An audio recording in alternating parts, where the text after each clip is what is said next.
Say you recently got an excellent deal on a big TV, but you have one big disappointment.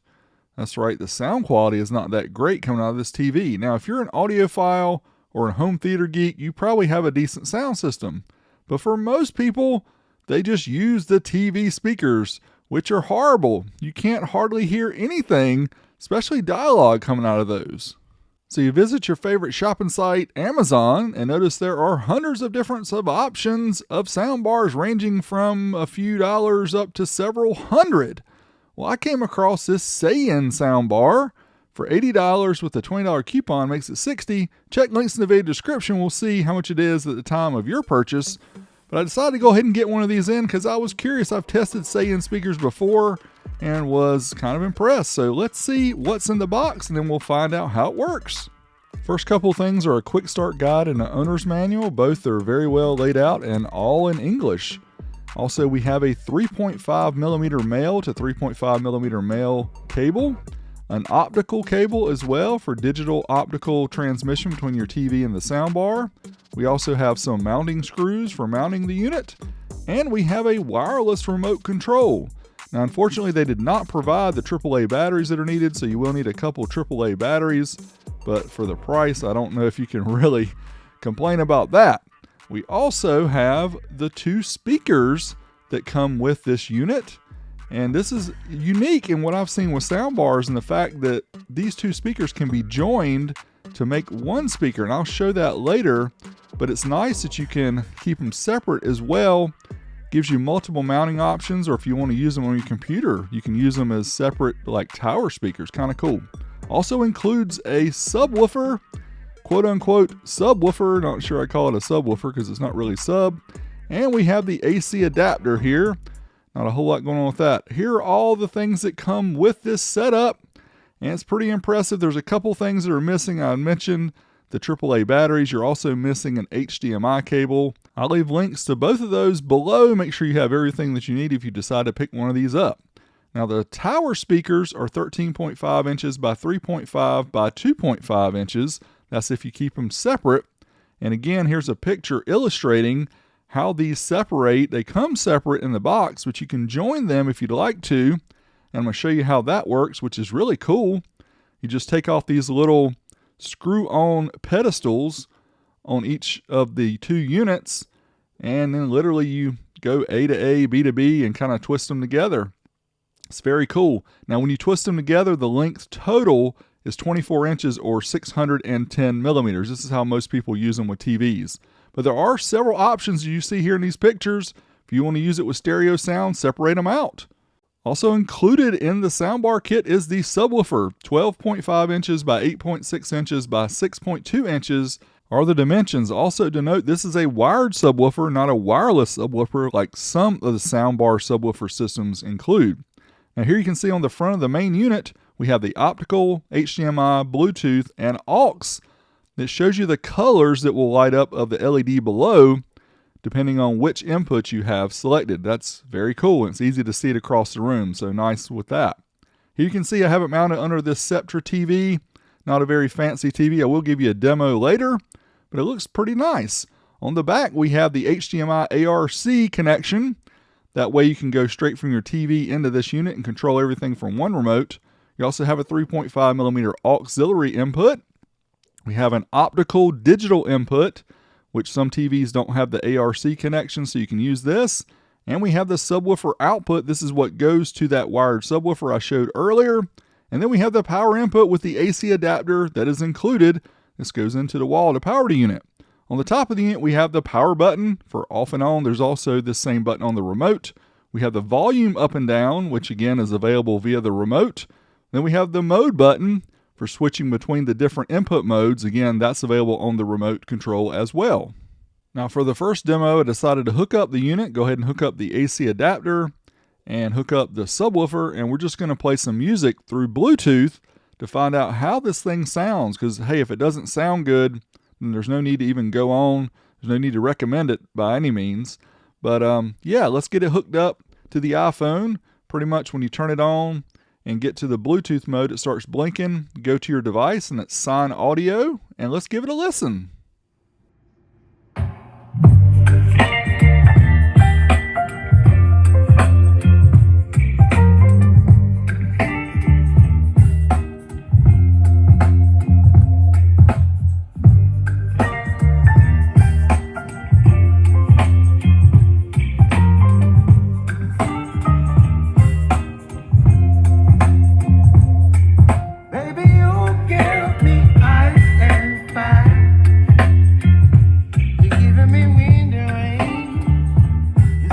Now you can also set up the speakers in the separate format, and that's what I'm going to show here. And let's give it another listen, see how it sounds.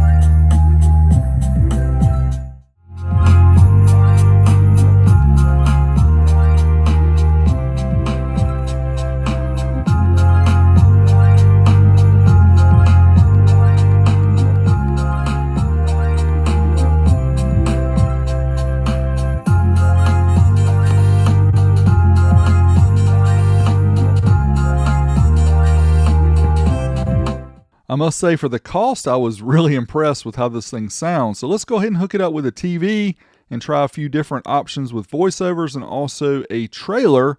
So let's see how it does. Although we're at the end of 2024, these amps are expected early 2025. The new LX series from Kicker. This is what I call a first look video. We'll unbox it, talk about what it comes with, what are the features, what are the specifications.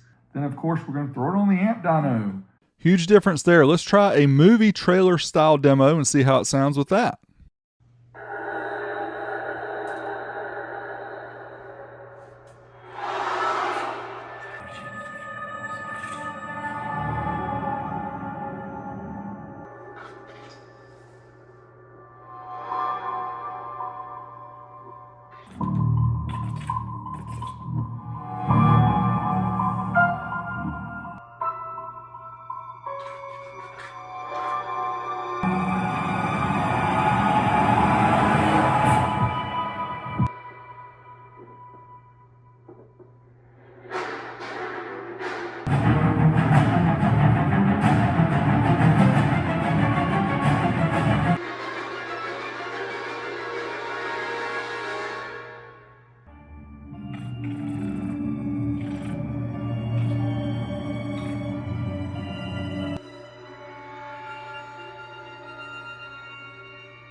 Unit I'm showing here is the DS6541S, which is rated 25 watts by 2 plus 40 watts for the subwoofer. So of course we're going to take this thing apart, pull out these small speakers, which we're going to show you dimensions and everything of that in a little bit, but we're also going to test everything to find out how much true power it puts out. So let's hook it up to the dyno and try those two main channels.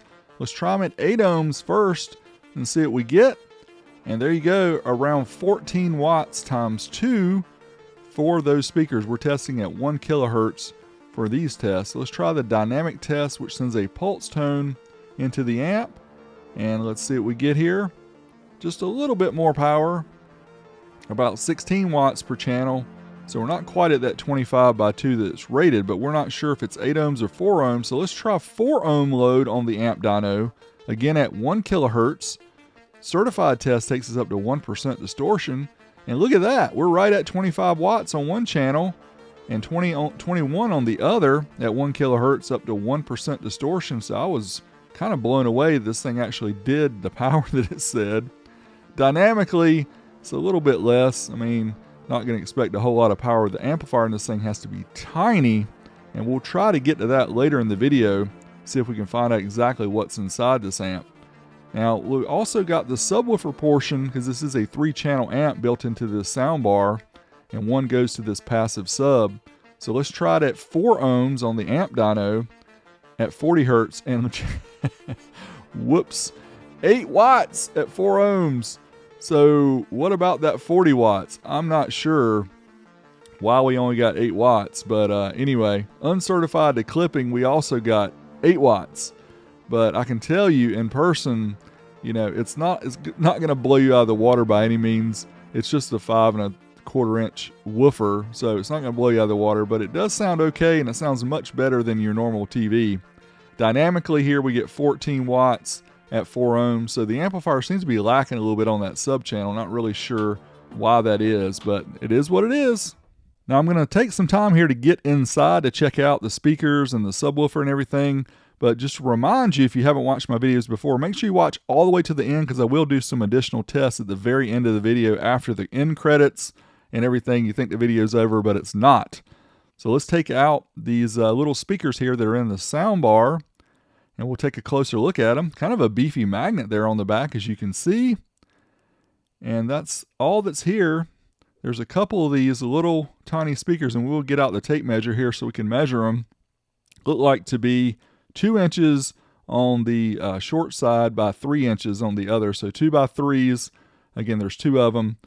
And the depth is about 2 inches. So they're pretty beefy to be such small speakers. Looks like they are SAIYIN branded, 6 ohms, 15 watts.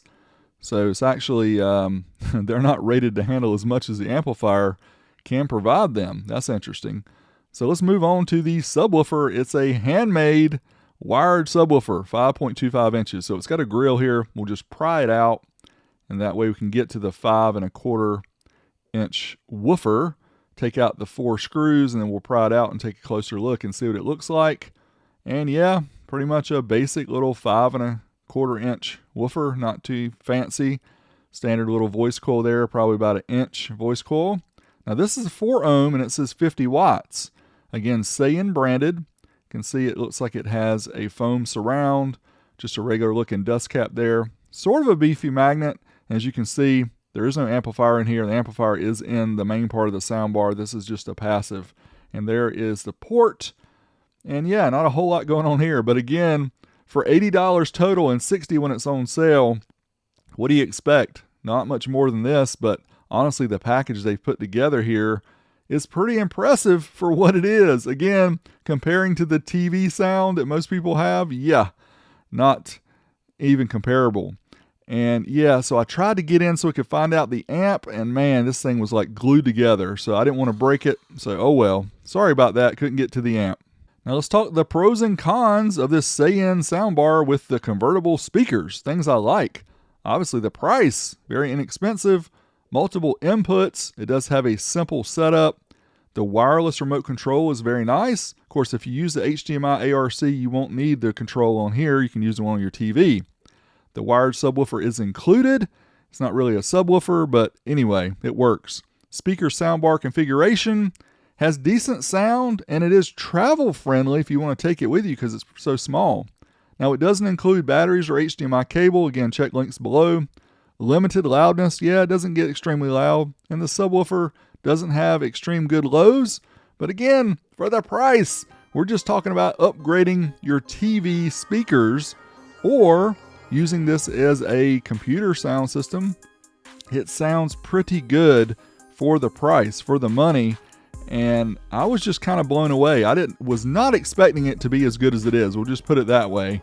And I think that so many people out there suffer with these big TVs with horrible sound, and you could really benefit from something as simple as this.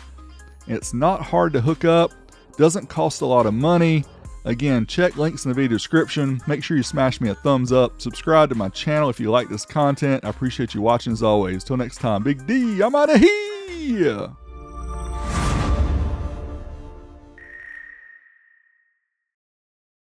It's unfortunate I couldn't get inside of the box here to see what kind of amp chips this thing uses, but let's try 2 ohms dynamic burst, see if it actually goes into protect or not, and it didn't. And we got 23 watts on the sub channel. Again, it's rated 40 watts. Still didn't get anywhere near that.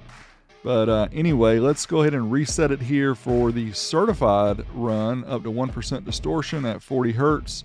Let's see what we get on the sub channel at 2 ohms and 13 watts. I think it jumps up to 14 here at the end. Thanks for watching. Big D, I'm out.